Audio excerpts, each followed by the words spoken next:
Hi, I'm Kim Christenson with Talk Wordy to Me, and I'm so excited to be part of this I Am Mom Summit.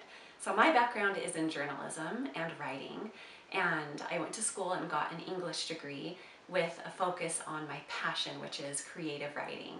And I'm currently writing my first novel and a couple of nonfiction books I'm excited to share with you. And I have worked at a magazine and writing book backliners at a publisher and have had a lot of amazing writing experiences. I'm also a reader, and I'm not the fastest reader, but I love reading and I love sharing books with my children. So we have created a love for reading in our home, and I wanted to share a few tips that have helped us do that. First, I wanted to talk about the why behind creating a culture of reading in your home. Mark Twain said that if you want to teach your children to be intelligent, or rather, if you want your children to be intelligent, read them fairy tales. And if you want them to be more intelligent, read them more fairy tales. So that just speaks to the importance of reading and how powerful it is for a child's intellect and imagination. So I feel like a love for reading is the best gift you can give to your child because it helps them right now while they're still in your home, but it goes with them beyond that and helps them throughout their entire lives. So a love for reading is a lifelong gift you give to your child. It opens doors for them. It makes them a better writer and communicator.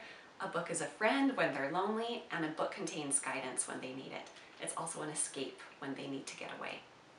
So it expands, my favorite thing that reading does is that it expands their compassion and their view of the world and helps them get outside of their little day-to-day lives and see other people living in other ways and to experience things that they might not otherwise get to experience. I love this quote by Susan Sontag. She says, "A good book is an education of the heart. It enlarges your sense of human possibility, of what human nature is, of what happens in the world." Books give children that sense of empowerment and shows them the potential for what they can be. Here's one more quote. I love quotes. So this is by Oprah Winfrey. You may have heard of her. She says, "Books showed me there were possibilities in life, that there were actually people like me living in a world I could not only aspire to, but attain." Books teach us so much. And as my daughter says, books help grow kids' brains. And she's right, they literally do. So reading uses more parts of our brain than other forms of media. It demands more from us neurologically. So it makes you smarter, it improves your memory and helps prevent memory loss as you get older.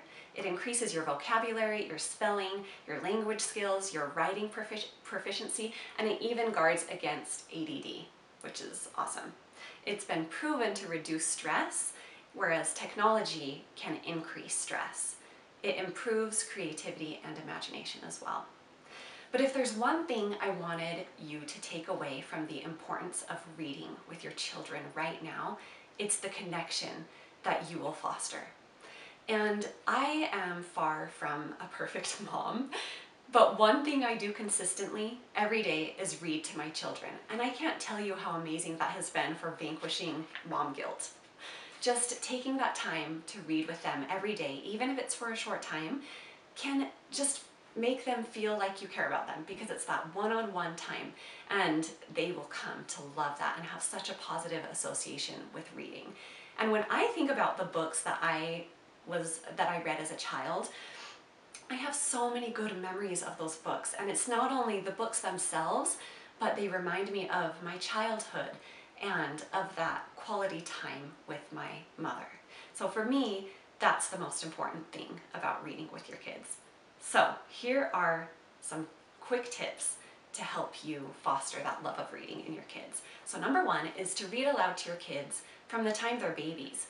So it might feel silly at first, but read to them right away. There's not a certain age you have to wait for to start, because it will be amazing for them to hear you read aloud to them just for their brain development and also for that bonding time. So it's never too early to start. And as they get a little older, nursery rhymes are a great place to start.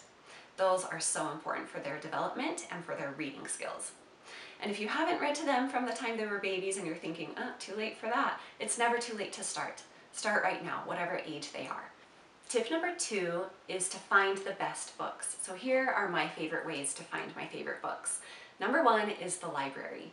It's a free resource, which I'm still amazed somehow that they just lend out as many books as you want, and audiobooks and DVDs for free when it seems like everything has a fee. So use your library and ask your librarian for recommendations. They work there most likely because they love books and they love to share recommendations. So don't be afraid to ask your librarian. And also they do pre-printed book lists in different categories that you can take advantage of. I also share my favorite books that I discover for kids and adults on my website, talkingwordy.com, and on Instagram. Number 3, to help your kids love reading, is to make the library a fun outing. So we go there at least once a week and my kids love it. They usually have toys and things there for the kids to play with, and even just the books. My kids love going down the aisles and finding their own books to take home and read. And also, I teach my older kids how to use the library catalog system, and they feel so excited about looking up their own books so they can look up a topic they're interested in. Like my son was interested in fire trucks, and so he looked that up, and then it was like this exciting hunt to go find the books. So make the library a fun place and take advantage of it. Number 5 is to create reading routines in your home. So bedtime is the most obvious one, and my kids love reading before bed. They get to pick their book out, and I feel like it helps them think about happy things before they go to bed so they have good dreams, and it helps calm them down. So bedtime is an easy way to work reading into your everyday. Other routines you might not readily think of are reading when your child is sick, and that can just be a special thing you do when your child isn't feeling well, or when they need a timeout or need to calm down. Oftentimes I'll just say, let's just go up to your room and read a few books, and then they calm down. Number 6 is to have several book nooks throughout your house. Not literal nooks, but little places in your house where your kids can grab a book and read. So for me, it's down in the toy room. We have some books for the kids to read when they don't want to play with a toy, or in their bedroom, of course, and then also in the bathroom. So my daughter, I credit books big time for her potty training experience, because it was the only thing that would keep her on the toilet long enough to go. And so I would just have a little stack of books next to the bathroom, next to the toilet, and she would just go through them, and it was awesome. Number 7 is audiobooks. So you can listen to audiobooks for free by renting or borrowing them from your library, or using Overdrive, which is a free library service that you can download books from, and audiobooks. So sometimes when children are reluctant to sit down and read a book, or if they're too busy, sometimes an audiobook is another way to get them to love reading. And another fun idea for audiobooks, and this is something I do sometimes when I go on a trip or go away and my kids aren't with me, I will just use my voice memos on my phone to record their favorite bedtime story. Or you can even have grandparents do it, and that can be a fun way for kids to get into reading. There's also a lot of podcasts that are storytime podcasts, and it's fine that it's not them sitting down reading a book. It's still developing that love for reading in them. Number 8 is to not give up on reluctant readers. Sometimes your kid might just not be into it, and that's okay. Don't stress. Keep trying, and maybe try some different things. One thing you might try is graphic novels, and those, again, are still teaching them to love reading and to love books. And one of my favorite graphic novel artists or illustrators, authors, is David Weisner. And his books are so fun and imaginative, but there's no words. So that might be something to try. Or you might try interactive books. So we love Hervé Toulet. He's a very imaginative and forward-thinking children's book author, and all of his books have the children engaged in each page. And I'll show you an example. So this is Hervé Toulet's most recent book. You might know him from Press Here. That was, I believe, his first and most famous. But this one is so fun because it involves sounds. So you touch the dots and it has you say, oh, and then you meet different dots along the way, and they make different sounds. So all 3 of my kids, from 2 up to 8, love this book.